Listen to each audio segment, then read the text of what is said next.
please surrender. Gagaling ka namin, your rights will be observed. But wag na natin patagalin to kasi baka hindi umuwi pa to sa hindi mo gusto. So, mabuti na mag-surrender ka na. We will treat you as an officer and a gentleman and we will follow all due process. Yesterday, according to CIDG, it's well-planned, well-coordinated. So is there a possibility that there are other senators who are also involved in this planning for his escape? For Bato's escape? Yes. Let's wait for the CIDG's final verdict. Our only question is when General Aplaska gave the order and said we will arrest someone. The question is now, who ordered the arrest? Because the OSA does not act on his own. So the question now is who ordered the arrest? So those are the questions that we will search for. Are you looking into some people, some senators? Well, we will ask him first, then, but it's up to him kung ano sabihin. The Senate President, perhaps? Maybe. For those who the answers to, so we will ask him kung sino nagbigay ng order sa kanya. Sir, kahapon daw po nagkaroon ng operation sa Davao del Sur sa Ancestral House daw po ni Senator Bato. Basically, we are titignan natin lahat ng mga whereabouts, known address, as well as yung the usual na pinupuntahan. So, including the address where his firearms are located. So, nakipag-negotiate tayo for them to turn in the firearms. If they will not turn in the firearms, We what will, will happen next? we will negotiate for them to turn in. So you were mentioning that it's not an official search for Senator Bato. It's just Well, issuing of the revocation. Incidental yun. Hindi was there. Hindi would have arrested him. Pero with the formal notice na revoke na firearms license. Sir, can we also get an update on the Angeles Pampanga incident? Kasi sabi, yung owner and contractor daw po ay nagpahayag na that they will cooperate. I have no information to that effect. Wala pa. The CIDG will issue a subpoena to the owner today or tomorrow or for Monday para mag-report sila. So, ilang hinahanap natin para kay Senator? 7,467 islands. Yung hinahanap ko ba? Kaya din ako sa nilahanap si Bato. Nationwide. This is nationwide. 7,746 islands. Pero dito po sa Yes, we do. We always have leads. Yes, we're confident it's in the Philippines. Sir, wala po bang surrender fears? Wala. Wala. Sir, pag nakuha na siya, will he be brought directly to the We'll wait till we arrest him, then we will inform you. Sir, nung kumanta kasi siya, it's like an SOS to his mista. Yung mga mista niya. So, is it part of your investigation to also ask the mga mista? No. The SOS is a normal thing. At saka you did it over social media and pasikat na lang yun. So, unless there's a commission of a crime, then the only time that we will investigate them. Sir, how about any communication from his staff? None. Wala rin. Zero. But his wife keeps on posting, so...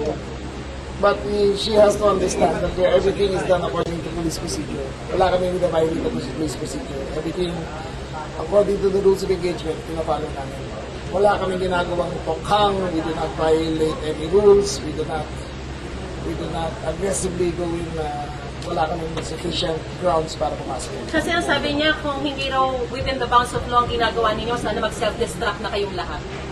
What's your reaction to that? That's an emotional response. We understand it. But we will always follow the rules of engagement. Sa conclusion na lang po nung findings, may connection po ba talaga itong Senate shooting doon sa escape ni Bato? We will have to find out. We do not know, but apparently, I don't believe in coincidences. So, Sir, I'll leave it at that. at this point of time, panawagan kay Senator Bato. Well, please surrender. Gagaling ka namin, your rights will be observed. But wag na natin patagalin to kasi baka hindi umuwi pa to sa hindi mo gusto. So, mabuti na mag-surrender ka na.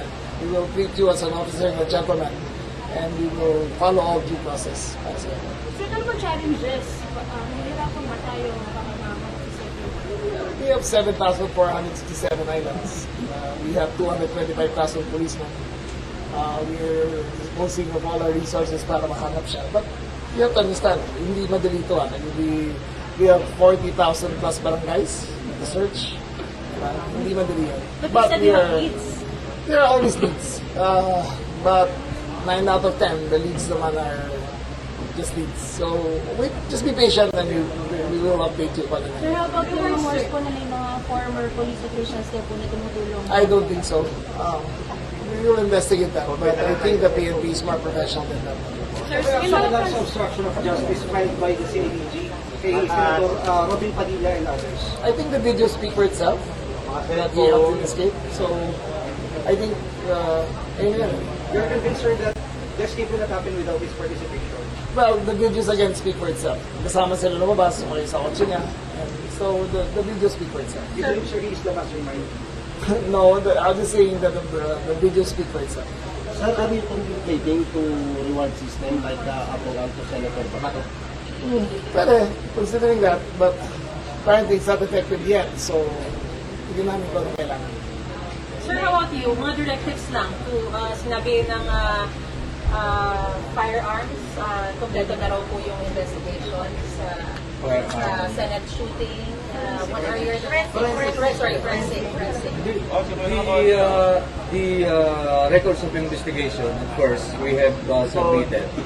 Ang timeline is May 12 to May 14 of 2:30 a.m.